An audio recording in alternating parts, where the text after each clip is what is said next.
నమస్తే welcome to Suman TV. So నీ pains అనేవి ఈ రోజుల్లోని చాలా మందిలో ఎక్కువగా పెరిగిపోతూ వస్తుంది. ఎందుకు ఇలా క్రమంగా పెరుగుతూ వెళ్తుంది? అందులో మేల్ అండ్ ఫీమేల్‌లో కంపేర్ చేసుకునేటప్పుడు ఫీమేల్‌లోనే నీ పెయిన్స్ ఎక్కువ అని చెప్తున్నారు. ఎందుకు ఫీమేల్స్‌కి ఎక్కువగా వస్తుంది?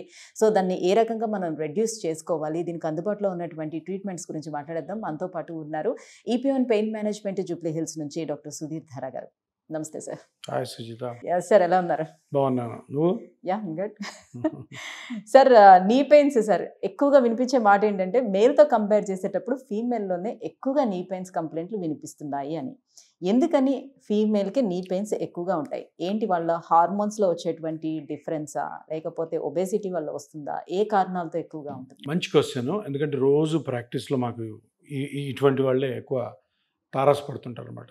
మేల్స్ ఫీమేల్స్లో డిఫరెన్షియేషన్ ఎందుకు వస్తుందంటే హార్మోన్స్ కాదు, మెటబాలిజం కాదు, ఏ తోటకూర కాదు. ఓన్లీ థింగ్స్ ఫీమేల్స్ ఎక్కువ నిలబడతారు. అంటే మేల్స్లో కూడా నిలబడి పనిచేసే వాళ్ళు ఎక్కువ మంది ఉంటారు కదా. అంటే వాళ్ళలో అరగచ్చు, కానీ 99% ఫీమేల్స్ అందరు నిలబడే ఉంటారు. వర్కింగ్ ఉమెన్ అవ్వచ్చు, నాన్ వర్కింగ్ ఉమెన్ అవ్వచ్చు. వర్కింగ్ ఉమెన్ ఏంటి, వీళ్ళు ఇంకా డేంజరస్. వీళ్ళకి బయట పని చేసి నలుగురికి ఉపయోగపడే పని కంటే ఇంటి పని ఎక్కువ ఇష్టం ఉంటుంది. అది 100% రాంగ్. బాడీ ఎంతవరకు అలో చేస్తుంది, ఎంతవరకు తట్టుకుంటుంది? పొద్దున 6 గంటలకు లేస్తారు, 9 వరకు ఉరుకులు పరుగులు, అటు పరిగెత్తడం ఇటు పరిగెత్తడం, పిల్లలకి టిఫిన్ బాక్సులు, హస్బెండ్కి టిఫిన్ బాక్సులు, ఇల్లు క్లీన్లు చేసుకోవడాలు, 9 గంటలకి తనకు ఫుడ్ రెడీ చేసుకొని పరిగెత్తుకొని వెళ్ళి వెహికల్ తీసుకొని ఆఫీస్కి వెళ్ళి ఆఫీస్లో పనులు, మళ్ళీ తర్వాత ఇంటికి ఆఫీస్లో పని అప్పుడు కూడా ఆలోచించేదంతా ఇంటి గురించే. ఇంటికి వెళ్ళాలి, ఏమి వండాలి, ఏం చేయాలి, పిల్లలు వచ్చి ఉంటారు వాళ్ళకి. సో మళ్ళీ ఇంటికి పరిగెత్తుకొని 5:30కో 6కో వచ్చి మళ్ళీ 9 వరకు పనిచేసి 10కో 11కో పడుకుంటారు. అంటే ఇక్కడ చూడండి, మార్నింగ్ 6 to ఈవినింగ్ 11 వరకు రెస్ట్ ఉండదు ఫీమేల్స్కి. ఇదే మెయిన్ రీజన్, ఇంకా వేరే రీజనే లేదు. నేను ఎందుకంటే నా ఎక్స్పీరియన్స్తో చెప్తున్నాను. ఇప్పటివరకు 9 years నుంచి నేను ఈ పిఆర్పి చేస్తున్నాను. పిఆర్పిలో నాకు 90% బాగా ఇబ్బంది పెట్టేవాళ్ళు లేడీసే. ఎందుకు ఇబ్బంది పెడతారా అన్నాను అంటే, లేడీస్ ఇప్పుడు ఒక 35 years యంగ్ ఫీమేల్ వచ్చారు నా దగ్గరికి, మోకాలు నొప్పి. 35 years, పిల్లలు చిన్నపిల్లలు ఇంకా స్కూల్లో చదువుకుంటుంటారు. మోకాలు పూర్తిగా అరిగిపోయింది. కొంతమందికి అందరికి కాదు. 35 yearsకు అరిగిపోయినాడు కుప్పలు. రోజుకు ఒక 3-4 వస్తారు, బాగా అరిగిపోయి బోన్ టు బోన్ వచ్చేసి ఉంటుంది. ఏం ట్రీట్మెంట్స్ ఉన్నాయి? ఏమీ లేవు. సర్జరీ 60 years వరకు లేకపోయినా కూడా ఒబేస్ లేదు, గిబేస్ లేదు, అందరు మామూలుగానే ఉంటారు.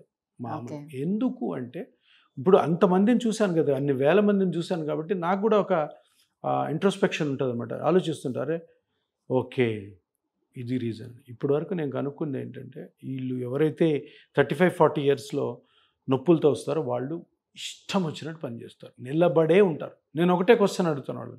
పొద్దున 6కి లేస్తారు మీరు, మధ్యాహ్నం 12 వరకు, మధ్యాహ్నం 2 గంటల వరకు, 8 గంటలు కదా, పొద్దున 6 నుంచి మధ్యాహ్నం ఎంతసేపు కూర్చొని ఉంటావమ్మా అని అడుగుతాం. అసలు కూర్చోరు. కూర్చోకుండా నిలబడి ఆ పని ఈ పని చేస్తుంటే మోకాల్లో డ్యామేజ్ ఎందుకు కాకుండా ఉంటుంది? అందరికి కాదు. మళ్ళీ ఇక్కడ నాకు ఇంకొక డౌట్ వచ్చింది. ఓన్లీ నిలబడి పనిచేసే వాళ్ళు మాత్రమే ఈ మోకాళ్ళు అరిగిపోతాయా, కూర్చునే వాళ్ళలో కూడా అవుతుందా? ఎక్కువ శాతం 100 మందిలో 35 నుంచి 40 మంది ఫీమేల్స్ హౌస్ వైఫ్స్ అనుకోండి, వాళ్ళలో ఒక 60 మందిలో మోకాళ్ళు బాగా అరిగిపోతే 60 మందిలో ఇట్లా ఎక్కువ నిలబడడం వాళ్ళు 90% ఉంటారు. అర్థమైందా? సో అందరికి అరగవు మళ్ళీ అంత పని. ఇప్పుడు కొంతమంది విలేజర్స్ ఉంటారు, పాపం పొద్దునే పొలంకి వెళ్ళిపోతారు, రాత్రి వరకు పిచ్చి పని చేస్తుంటారు, వాళ్ళకి అరగవు. వాళ్ళలో 10 మందిలో ఒకరికి అరుగుతాయి. కానీ కారణాన్ని మనము విశ్లేషిస్తే లేడీస్లో ఎందుకు ఎక్కువ అరిగిపోద్ది అంటే, ఎక్కువ నిలబడి ఉంటారు. అది మేజర్ ఇష్యూ, ఇంక వేరే ఏం కాదు. మీరు ఈ అలవాటుని ఈరోజే మార్చుకోండి. ఇండియా మొత్తం అనవసరంగా నిలబడకూడదు. పని చేయాల్సినప్పుడు నిలబడాలా, మిగతా టైం కూర్చొని ఉండాలా. కానీ కూర్చొని ఉంటారా, తిరుగుతూనే ఉంటారు, ఇట్లా ఏం పని ఉండదు అక్కడ.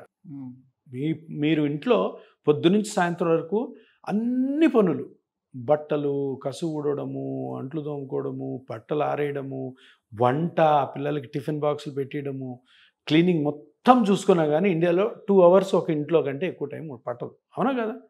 ఆ 2 hours చేయండి, మిగతా రెస్ట్ తీసుకోండి. రెస్ట్ తీసుకోరు, ఏమంటారు ఆ రెస్ట్ తీసుకుంటే ఒళ్ళు వచ్చేస్తుంది. ఒళ్ళు వచ్చే వాళ్ళకి వస్తుంది, రాని వాళ్ళకి రాదు. అంతే. మినిమం ఎక్సర్సైజ్ ఉండాలి, తప్పకుండా ఉండాలి మినిమం ఎక్సర్సైజ్. ప్లస్ ఆల్సో మీరు కూర్చునే టైం ఎక్కువ ఉండాలి. పని ఉంటే తప్పకుండా నిలబడాలి, కానీ పని కోసమే నిలబడాలి, కానీ పని లేనప్పుడు నిలబడకూడదు. ఎందుకు నిలబడినప్పుడు ప్రెషర్ పడుతుంది, మోకాళ్ళలో డ్యామేజ్ స్టార్ట్ అవుతుంది. సరే, కూర్చునేటప్పుడు కూడా కూర్చునే ఈ పొజిషన్ అనేది కరెక్ట్గా లేకపోయినప్పుడు కూడా ఇబ్బంది ఏర్పడుతుంది. ఇప్పుడు ఫస్ట్ సపోజ్ నేను కూర్చున్నాను, ఒక కాలు మీద ఒక కాలు వేసుకొని ఎక్కువసేపు కూర్చోవడం అలవాటు ఉంటుంది. సో అప్పుడు ఏదైతే కింద కాళ్ళు ఉంటుందో దాని మీద ఎఫెక్ట్ పడుతుందా? మోకాళ్ళకి కూర్చోడానికి సంబంధం లేదు, స్పైన్కి ఉంది. మోకాళ్ళకి సంబంధం అంతా కూడాను వెయిట్ పడకూడదు మోకాళ్ళ మీద. ఎప్పుడు పడుతుంది? నిలబడినప్పుడు, నడిచినప్పుడు.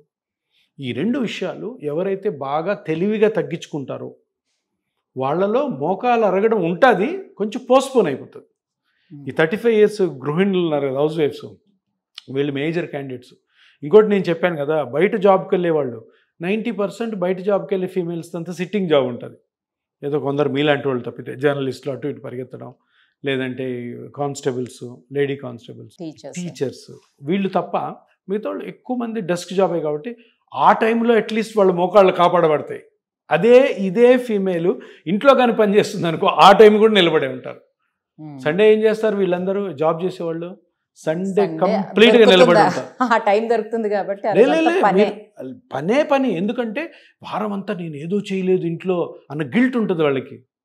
ఇంకా ఇష్టం వచ్చినట్టు అనమాట. మీరు చూడండి ఎవరింట్లో అన్న కదా. అందుకని ఎవరైతే తెలివిగా 30-35 years నుంచి కూడా అనవసరంగా నిలబడరో, అవసరం ఉన్నప్పుడు నిలబడి పని చేయాల్సిన అవసరం లేని టైం అంతా కూర్చుంటారో వాళ్ళలో మోకాళ్ళు అరగడం కానీ స్పైన్ ప్రాబ్లమ్స్ తక్కువ ఉంటాయి. అందుకని తప్పకుండా అందరూ గమనించాల్సింది ఏంటంటే ఆ 30 years నుంచే మన మోకాళ్ళని కాపాడుకునే నాలెడ్జ్ పెంపొందించుకోవాలి. అప్పుడు ఏమవుద్దంటే మీరు 50కో 55కో మీరు మోకాళ్ళతో నొప్పితో బాధపడాల్సిన 65-70కి వెళ్ళిపోతుంది. తప్పకుండా జరుగుతుంది. ఇది అందరికీ తెలియాల్సిన విషయం.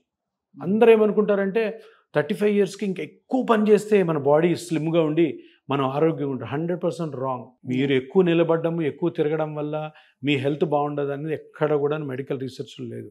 సో అందరికీ ఇప్పుడు ఉన్నటువంటి కల్చర్ చూసుకుంటే డూప్లెక్స్ హౌసెస్ కట్టుకోవాలి, సో ఇండిపెండెంట్గా ఉండాలి అనే కోరిక చాలా మందికి పెరుగుతుంది. సో ఊరి చివరిలో అయినా కూడా కట్టుకుంటున్నారు, బాగానే ఉంది. సో ఇంట్లో ఈ స్టెప్స్ ఎక్కి దిగడం వల్ల కూడా ఎక్కువ ఎఫెక్ట్ పడుతుందా? ఎక్కడం వల్ల ఎక్కువ మోకాళ్ళు ఎఫెక్ట్ అవుతుందా, దిగడం వల్ల? అనవసరంగా ఎక్కడం వల్ల. అవసరం ఉంటే ఎక్కండి, ఎక్కి పైన బెడ్రూమ్ ఉంటుంది, కింద కిచెన్ ఉంటుంది, ఊరికి ఎక్కి తిరగడం. ఇప్పుడు ఇంకా చూస్తుంటారు మా ఫ్రెండ్స్, ఈ పిల్లలు ఇంటర్మీడియట్ 10th చదువుతున్నారు, పైన ఉంటారు, పైనుండి అమ్మా అంటారు. ఈమె కింద నుంచి ఆ ఫుడ్ తీసుకొని పరిగెత్తుకొని వెళ్తుంటుంది. ఆ పాప ఏమో బెడ్రూమ్లో ఉంటుంది. ఆ బెడ్రూమ్లో ఉండి అమ్మా అని అరవగానే ఏంటి అని చెప్పి వెంటనే అందరు తప్పది. పిల్లలు రావాలి, కిందకు వచ్చి డైనింగ్ హాల్లో తినమనండి. ఎప్పుడైతే ఈ డూప్లెక్స్ ఇల్లులు కట్టుకున్న వాళ్ళు ఊరికే పరిగెత్తి పైకి పిందరు తొందరగా అరిగిపోతాయి. సో ఎప్పుడు కూడాను 30-35 years నుంచి కూడాను మీ మోకాళ్ళని కానీ, నడుము కానీ, హిప్ జాయింట్ కానీ, యాంకిల్ని కానీ కాపాడుకోవాలి. దానికి సంబంధించిన ఎక్సర్సైజెస్ చేసుకోవాలి. దానికి సంబంధించిన ఏ పని అయితే చెయ్యకూడదో అది కూడా తెలుసుకోవాలి. చెయ్యకూడని పని ఒకటే, మీరు నిలబడి ఉండే సమయం బాగా తగ్గించుకోవాలి. ఇదొక్కటి ఫైనల్ స్టేట్మెంట్. కూర్చొని ఉండండి, అవసరమైనప్పుడు నిలబడండి. వంట చేయాలి, నిలబడండి. ఆ 1/2 hour 1 hour నిలబడి, ఇంకా ఎప్పుడైతే లీజర్ పీరియడ్ ఉందో కూర్చోండి, టీవీ చూడండి, బుక్ చదువుకోండి, సెల్ ఫోన్ చూసుకోండి. అంతేకాని అనవసరంగా ఇప్పుడు పని మనిషి పని చేస్తున్నప్పుడు అంతా పని మనిషి వెనకాల తిరగడం, పని మనిషి వెళ్ళిపోగానే ఇది సరిగ్గా చేయలేదని మళ్ళీ చేయడం, ఈ పిచ్చి పోగడాలి. ఈ పోయినప్పుడు హ్యాపీగా ఉంటారు. ఎవరు ఏ ఫీమేల్ కూడాను 60 ఏళ్ల లోపల మోకాళ్ళ నొప్పి కోసం డాక్టర్ దగ్గరికి వెళ్ళాల్సిన అవసరమే లేదు. 30 ఏళ్ల నుంచి నేను చెప్పిన ఈ సూక్తులు పాటించండి. సరే, 35 yearsకే మోకాళ్ళు అరిగిపోయినా ఎంతోమంది మహిళలు మీ దగ్గరకు వస్తున్నారని చెప్తున్నారు. ఇంత చిన్న ఏజ్లో మోకాళ్ళు అరిగిపోతే ఇంకొక 30 ఏళ్ళు బతకాల్సి ఉంటుంది.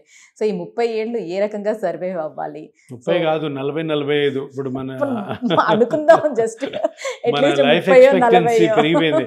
అట్లా అన్నాం అనుకోము, ఏంటి 60 ఏళ్ళకే మమ్మల్ని. సో 30 yearsలోనే కొంతమందికి వస్తున్నాయి.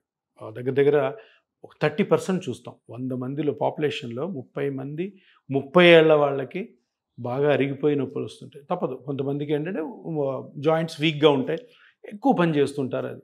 సో వీళ్ళకి ఇప్పుడు ఏం ఆప్షన్స్ ఉన్నాయి? పెయిన్ కిల్లర్స్ గురించి మాట్లాడుకున్నాం. 3-4 రోజుల కంటే ఎక్కువ వేసుకోకూడదు. గుజ్జు పెరిగే టాబ్లెట్లు 100% రాంగ్. దానివల్ల ఏం గుజ్జు పెరగదు, ఉడికే టైం పాస్ అది. ఓకే, ఫుడ్ అంటారు గుజ్జు పెరగడానికి ఏం లేవమ్మా, అటువంటివి ఏం లేవు. అటువంటి పిచ్చి పిచ్చివన్నీ కూడా నమ్మొద్దు. టాబ్లెట్స్ వల్ల గుజ్జు పెరగదు, ఫుడ్ వల్ల గుజ్జు పెరగదు. ఓకే, ఒకటే ఒక దానివల్ల తరుగుతుంది ఏంటంటే నిలబడి ఉంటే. సో అందుకని నిలబడి ఉండడం తగ్గించుకోండి. ఇంకొకటి, ఒక బ్యూటిఫుల్ ఆప్షన్ ఏంటి అంటే, మీకు మోకాలు నొప్పి వచ్చింది, అది అరుగుదల వచ్చిందా, లిగమెంట్ దెబ్బతినడం వల్ల వచ్చిందా, మెనిస్కస్ ప్రాబ్లమా, మజిల్ ప్రాబ్లమా, బోన్ ప్రాబ్లమా తెలుసుకొని 99% అందరిలో కూడాను గుజ్జు అరగడం వల్ల సైనోవియల్ లైనింగ్ రబ్ అవడం వల్ల అక్కడి నుంచి ఇన్ఫ్లమేషన్తో పెయిన్ వస్తుంది. కాబట్టి దాన్ని కరెక్షన్ చేసుకోవడానికి పిఆర్పి ఒక మంచి అవకాశం, మంచి ట్రీట్మెంట్ విధానం. సో పేషెంట్ యొక్క బ్లడ్లోనే సెల్స్ తీసుకొని గ్రోత్ ఫ్యాక్టర్స్ని అవి స్కాన్ చేసుకొని ఎక్కడైతే అరిగిందో, ఎక్కడైతే కార్టిలేజ్ అరిగి ఎక్కడైతే ఇన్ఫ్లమేషన్ అక్కడ రిలీజ్ చేయడం ద్వారా రికవర్ అయిన తర్వాత, కార్టిలేజ్ పెరిగిన తర్వాత దాన్ని మెయింటైన్ చేసుకోవాలి. మళ్ళీ మనకి 30 ఇయర్స్కి నాకు మోకాలు అరిగిపోయింది పిఆర్పి చేసుకొని ఇంకా మళ్ళీ ఇంతకుముందులాగే అంటే కాదు. పనులు చేయాలి తప్పకుండా. 35 ఇయర్స్కే పనులు ఆపేయమంటే ఎట్లా, కాదు, తప్పదు కదా. సో అందుకని ఏ విధంగా పని చేయాలి, ఎంత చేయాలి, ఎలా చేయాలి అన్నీ మేమే చెప్తాం. So PRP is one of the best options ఈ ఏజ్ గ్రూప్ వాళ్ళు. తప్పకుండా పిఆర్పి గురించి అందరికీ అవేర్నెస్ కలగాలి. సో మళ్ళీ పిఆర్పి చేసుకోవడానికి అవకాశం ఉంటుందా? ఎన్నిసార్లు అయినా చేసుకోవచ్చు? పిఆర్పి ఎన్నిసార్లు అయినా కూడా కరెక్ట్గా ఆ స్ట్రక్చర్ని కనుక్కొని స్కాన్లో చేసుకోవడం వల్ల ఎటువంటి నష్టం ఉండదు. ఎందుకంటే ఇది ఆటోలాగస్ అంటారండి, పేషెంట్ యొక్క ఓన్ బ్లడ్తోనే చేస్తున్న, బయట నుంచి ఒక్క కెమికల్ వెళ్ళదు. కాబట్టి ఎటువంటి సైడ్ ఎఫెక్ట్ ఎన్నిసార్లు చేసుకోవచ్చు. కాకపోతే అన్నిసార్లు చెయ్యాలని అనుకోకండి. ఎందుకంటే ఏ పిఆర్పి చేసుకున్నా కూడాను పిఆర్పికి తగ్గ రూల్స్ అండ్ రెగ్యులేషన్స్ పాటిస్తే అది ఎక్కువ కాలం మీకు పెయిన్ లేకుండా చూసుకుంటుంది. పిఆర్పికి స్టెమ్ సెల్ థెరపీకి ఏంటి డిఫరెన్స్? ఏది ఎఫెక్టివ్గా పనిచేస్తుంది? పిఆర్పి అన్నది బ్లడ్లోని గ్రోత్ ఫ్యాక్టర్స్ని తీసి ఇంజెక్ట్ చేయడం.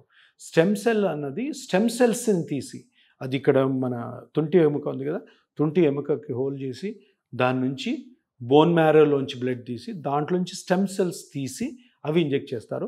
ఈ స్టెమ్ సెల్స్కి ఇంకా ఇండియాలో పర్మిషన్స్ రాలేదు. అవి ఇంకా కాంట్రవర్షియల్. అందుకని కాంట్రవర్షియల్ ఉన్న సబ్జెక్ట్ గురించి మాట్లాడడం అనవసరం. ఎందుకంటే మనము ఇండియాలో అవి చేయకూడదు. అందుబాటులోనే కొందరు చేస్తున్నారు, మంచిది కాదు. దాని మీద కూడా జనాలు అవేర్నెస్ రావాలంటే స్టెమ్ సెల్స్ ఇండియాలో ఐసీఎంఆర్ గైడ్లైన్స్ ప్రకారం ఓన్లీ క్యాన్సర్కి వాడాలి స్టెమ్ సెల్స్, ఈ జాయింట్ పెయిన్స్కి వాడకూడదు. So stem cells is out of syllabus. So only PRP is excellent non surgical treatment for any knee joint pain or any other joints also. Thank you sir, thank you so much. So ఉమెన్స్లోనే early స్టేజ్లోనే ఎందుకు pains ఎక్కువగా వస్తున్నాయి, so 35 years వచ్చిన దగ్గర నుంచి women's ఎంత కేర్ఫుల్గా ఉండాలి, సో ఈ విషయాలన్నీ తెలియజేస్తారు. దాంతోపాటుగా ఈ పిఆర్పి ట్రీట్మెంట్ గురించి కూడా తెలియజేసినందుకు thank you so much. Thank you Sujitha.